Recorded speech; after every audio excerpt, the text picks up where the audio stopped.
This is One on One.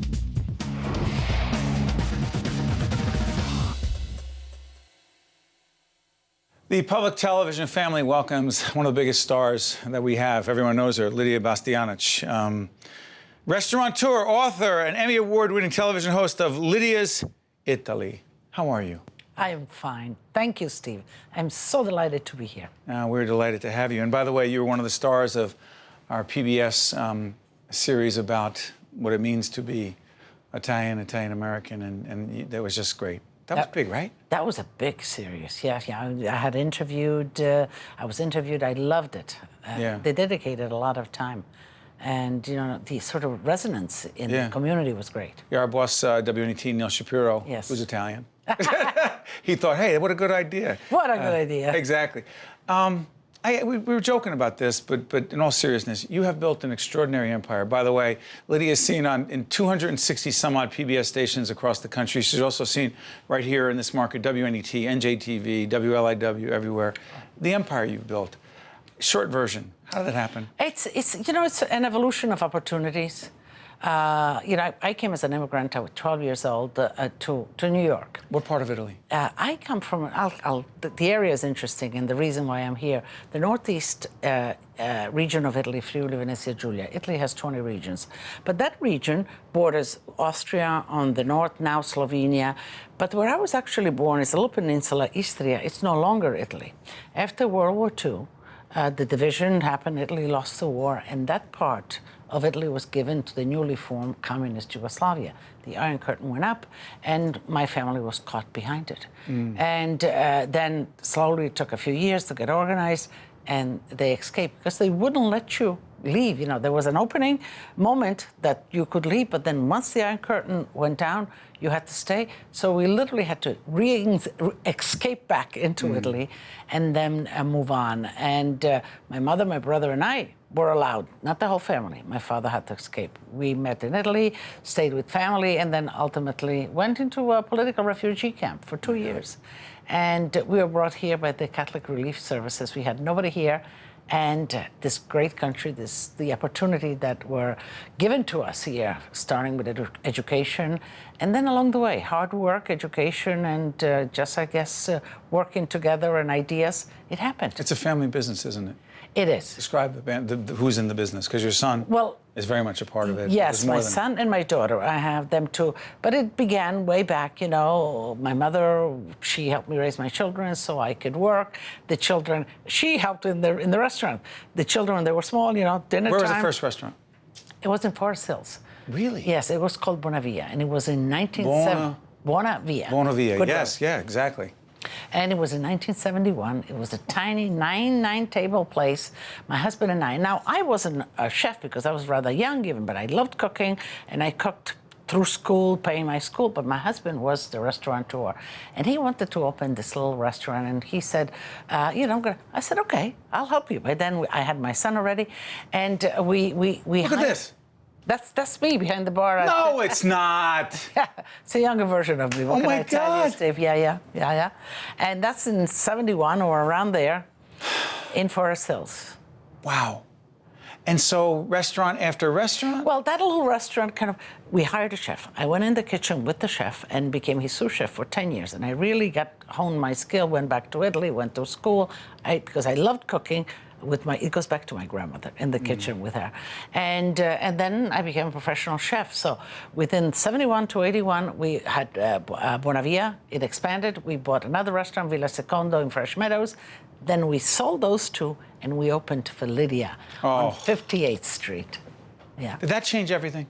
Did Lidia change everything? It did. It sort of was the turning point. You know, everybody would tell us out there, oh, you guys should be in Manhattan. You put that in quotes. In Manhattan. And so I was the chef then. That's it. Yes, exactly. Where did you get these pictures? Don't worry about that. Yeah. We know people. You know, I guess so. And I became the chef because by then, you know, the 10 years of training. And when I went in the kitchen, you know, there's the Italian-American food, But what really, if you go to Italy, you eat the regional food. That's right. So, I said, I'm going to cook what we eat at home. And I started cooking the regional food. And that's what piqued everybody's interest. What is this woman cooking that's different? Couldn't find it anywhere else. Exactly. It's polenta, gnocchi. You know what gnocchi is? Of course. But wait a minute, hold on, back up. Because our family's from Naples, and I love where our family comes from, and I was weaned on that food. What you are describing is nothing like, and I know if you're not Italian or don't come from an Italian family, it's hard to recognize or appreciate. What you're describing is nothing that I'm familiar with. I mean, I know what you're talking about, yes. But you tell folks how it would be nothing that I would be familiar with. Exactly. And we had Italian meals every weekend. Well, but the Italian tradition, 20 region, every region is extremely different. And if you go to Italy and a region now, is not a paese. It's not a paese. But coming in here, in America, really the Italian cuisine was the cuisine of the immigrants was the Italian-American cuisine, which was, the big influx of the Italian immigrants came at the end of the 1800s. That's right. And they came here with, the flavors, but they didn't have the products. So they cooked with their memory with the products that they found. Wow. And the Italian-American cuisine was born. A valiant cuisine, a delicious cuisine. I love it.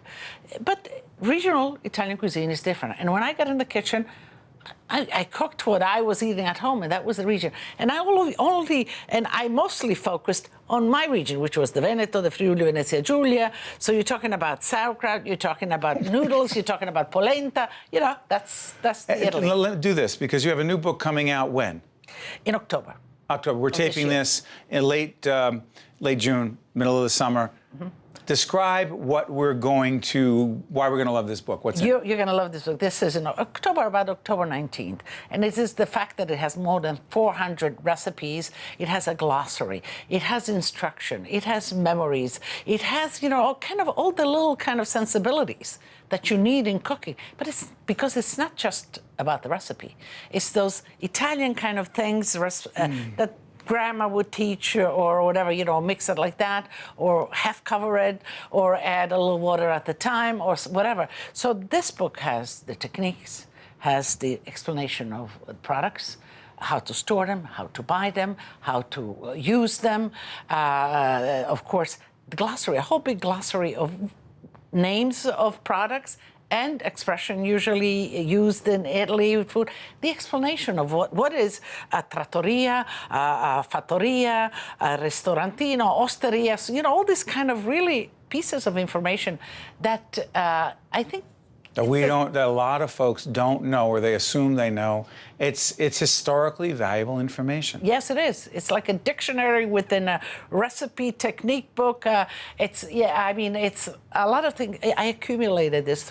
I says, I got to put it down, and I got to put it down so that, it can really help people. That's so wonderful. It's going to be a good book. What about a TV project? I just finished taping Lydia's Kitchen. Lydia's Kitchen. Yeah, 26 new episodes. And it's based on this book's It's based on the book? Yeah, this book's recipes. So that's going to also come out in October. So we're going to have some great new shows. And, within the show, a little bit different, what I did, I included the master class, which this is. So when I do a technique, I kind of summarize it. And I said, okay, this is the master class. This is what you should do with this recipe. So it gives them kind of concise, direct instructions.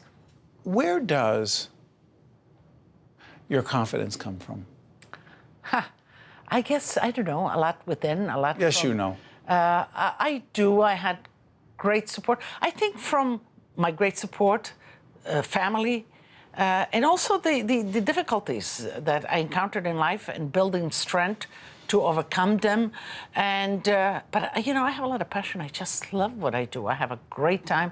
I love communicating. I love doing it. I love the research part, and then I love kind of sharing that, whether it's in the restaurant, cooking. So you say, okay, the restaurants, I love working with my chefs. You get a young, energetic chef that has a lot of ideas, and you couple your ideas, my ideas, with this young energy, a great restaurant happens. Yeah, but see, it all makes sense, and you've been an unbelievable entrepreneur, and you are your own brand.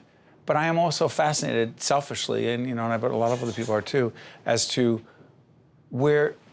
because Rejection is part of the business. And I don't know how much of that, frankly, you've experienced, because it seems to me as an outsider, we never really know how someone gets to be where they are. My point is, how did you deal with all the early turndowns? Because it isn't all just, yes, Lydia, yes, we're going to do this. No. Project go, No, green light. You take a step back, you take 2 steps forward. I know that's easily said, but you literally have to have the confidence.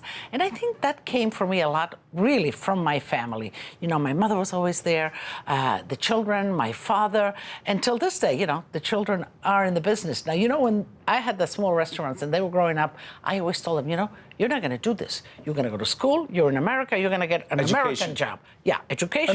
Say that again, an American job. Yes, you're going to have your education, get an American job. So they did. My son, he was in the business, Wall Street, masters. My daughter got her PhD in Renaissance art history. And they both work with me. And in their own kind of expressive way. The expansion of the business, I think, had a lot to do with my son joining. And your son, who works directly with Mario Batali. We are partners, Mario, Joe, and myself. So we have a lot of partnership together, like, Del Posto and Esca and the Italy we're partners into... We just did a feature on Italy.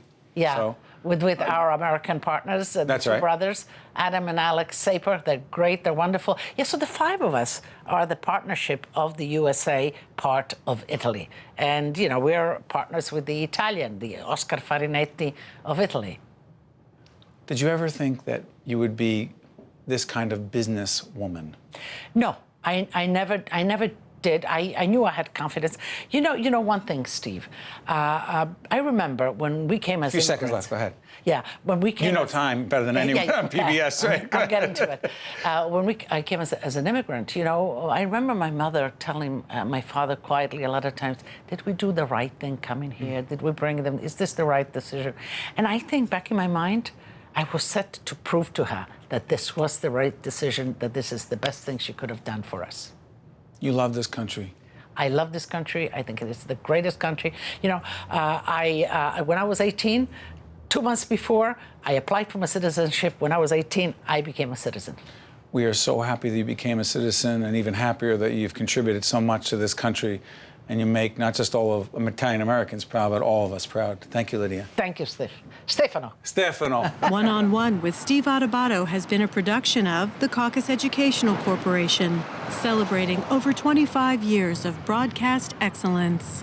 This special edition of One on One with Steve Adubato is brought to you from the Tisch WNET studios at Lincoln Center.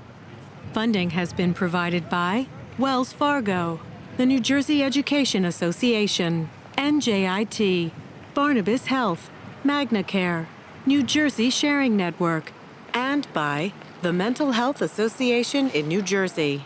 Transportation provided by Airbrook Limousine, serving the metropolitan New York, New Jersey area.